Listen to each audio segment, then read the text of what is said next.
One of the biggest concerns that clients have when they first come in after the accident is their vehicle, and rightfully so. You want to get back on the road, you've got things to do, and now you're hurt and you need to get to your medical appointments. So, what happens if your vehicle is damaged in an auto accident? Well, today I'm going to be talking about property damage, what types of insurance coverage is available, and what you need to have to protect yourself and to get back on the road quickly. In Nevada, there's two different forms of property damage coverage. There's liability coverage, which is what protects you if you're involved in an accident that's your fault and you cause damage to another person's vehicle. There's also physical damage coverage, like comprehensive and collision coverage, which protects your vehicle if you're involved in an accident and you need it repaired or if it's a total loss. So today I'm going to be discussing a little bit about those two things in depth so you can get an idea of what you need on your insurance policy to make sure you can get back on the road. So in Nevada, the liability coverage that you have to protect yourself if you hit someone else's car is required and mandatory by law. The minimum requirement that you must have is $20,000 in property damage coverage to protect you if you're involved in an accident where you damage someone else's car. But you can get more than that, which we recommend that you do, especially with the cost of cars these days, the fair market value of vehicles. A lot of times the damage to vehicles is going to exceed the $20,000 mark. The other thing that you have to keep in mind is that the physical damage coverage to your own car is not mandatory, but we highly recommend that you get it on your policy. And that's for a few different reasons. One is after the accident, even if you're not at fault, liability is not always accepted right away. So you're in a situation where, you've been involved in an accident, hopefully the police came. A lot of times the insurance company on the other side wants to wait at least to get a copy of that police report, which can take anywhere from 7 to 10 business days. So there's already going to be some downtime before they're automatically going to say, hey, yeah, we recognize that you're not at fault for this accident and we're going to start on your vehicle repairs. Sometimes too, it's beyond that time frame. Even if they get the police report, a statement from their driver, those sorts of things, they can do as much of an investigation as they want before they're required to accept responsibility for the accident. And sometimes they never do. So with that in mind, it's really important to have your own property damage coverage on your vehicle so that if you need your vehicle repaired right away, or if you need the payout on the total loss, that you can go ahead and move forward with those things. And a lot of clients I know don't want to go through their own insurance when it comes to the property damage. But I always tell them, look, this is the quickest way you're going to get your vehicle repaired or you're going to get that payout on your total loss, because when it's coming from your own policy, fault doesn't matter. And it's not going to affect your rates, right? So if you're involved in an accident that's not your fault, your insurance company by law cannot penalize you for using insurance coverage that you're paying a premium for.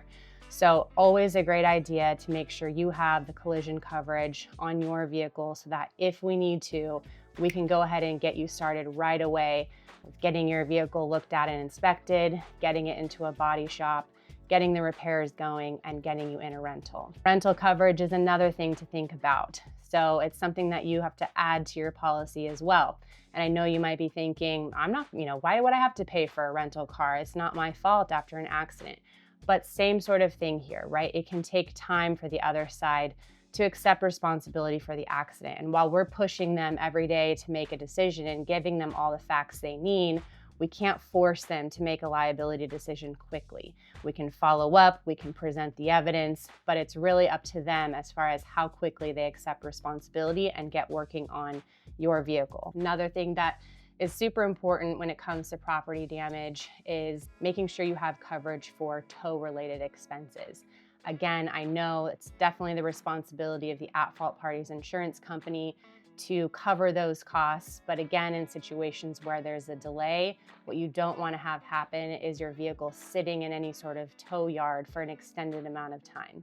If that happens, a lot of times past a certain point, the tow companies, they don't care who's at fault for the accident. They're going to start charging you to store your vehicle there. So really important that you have some sort of tow-related expense so that you can get your car towed if you need to and get those coverages paid for by your insurance without having to come out of pocket if we're not able to get those things covered right away. So a lot of clients want to know initially, what is the property damage process?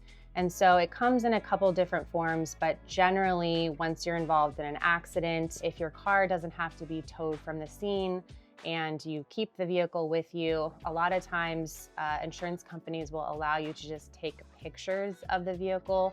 They're doing just an outside inspection of the car just to get a general idea of what the estimate is going to be of your vehicle. And so whether it's through your own insurance company or the at-fault party's insurance, a lot of times it's as simple as taking some photographs of the damage of your car and uploading those to some sort of portal. Or other times they'll send someone out there to do an inspection of the vehicle. Again, remember, this is just an outside look at the vehicle. So they'll take a look at the damage of what's visible to them, and they will come up with an initial estimate.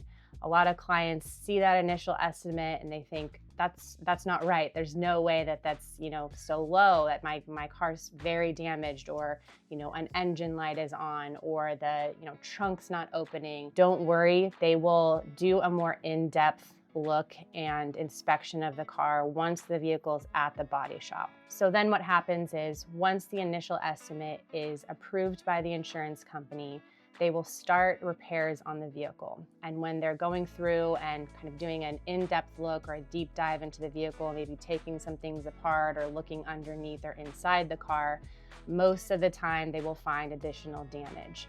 Once that happens, the body shop will then send an updated estimate to the insurance company and get approval for the additional repairs.